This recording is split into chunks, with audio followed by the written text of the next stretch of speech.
Welcome to Buddha TNPSC academy. நம்ம மான் கி பாத் அப்படிங்கிறத முதல்ல பார்க்க போகிறோம். வாங்க பார்க்கலாம். மான் கி பாத் தமிழில் மனதின் குரல். 2014 அக்டோபர் 3ஆம் நாள் பார்த்தோன்னா இந்த நிகழ்ச்சி தொடங்கப்பட்டது.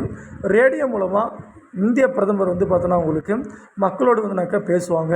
இப்போ ரீசெண்டாக நடந்த நிகழ்ச்சியில் பார்த்தோன்னாக்க லிச்சி ஃப்ரூட் இருக்குல்ல, லிச்சி படம், அதை பற்றி தான் பேசியிருந்திருப்பாங்க. என்னென்னு பார்த்தோன்னா உங்களுக்கு இந்தியாவிலேயே அதிகமாக, அதாவது 40% மேலே லிச்சி ஃப்ரூட்ஸை யார் உற்பத்தி பண்ணுறாங்க அப்படின்னாக்க பீகார். நல்லா ஞாபகம் வச்சுக்கோங்க. அடுத்து வரக்கூடிய ஒரு எக்ஸாம்பிள் கேட்கலாம்.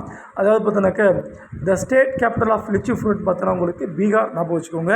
அண்ட் தென் இந்த மனதின் குரலில் என்ன பேசியிருக்காங்க அப்படின்னாக்க தொடர்ந்து 7 வருஷமாக ட்ரை பண்ணி 8வது வருஷமாக கொடைக்கானலை சேர்ந்த விவசாய ஒருத்தர் என்ன பண்ணியிருக்காருனாக்க தமிழ்நாட்டில் முதல் முறையாக லிச்சி ஃப்ரூட்டை உற்பத்தி பண்ணியிருக்காரு அப்படின்னு தன்னுடைய மனதின் குரல் நிகழ்ச்சியில் பிரைம் மினிஸ்டர் பேசியிருப்பார். தேங்க்யூப்பா.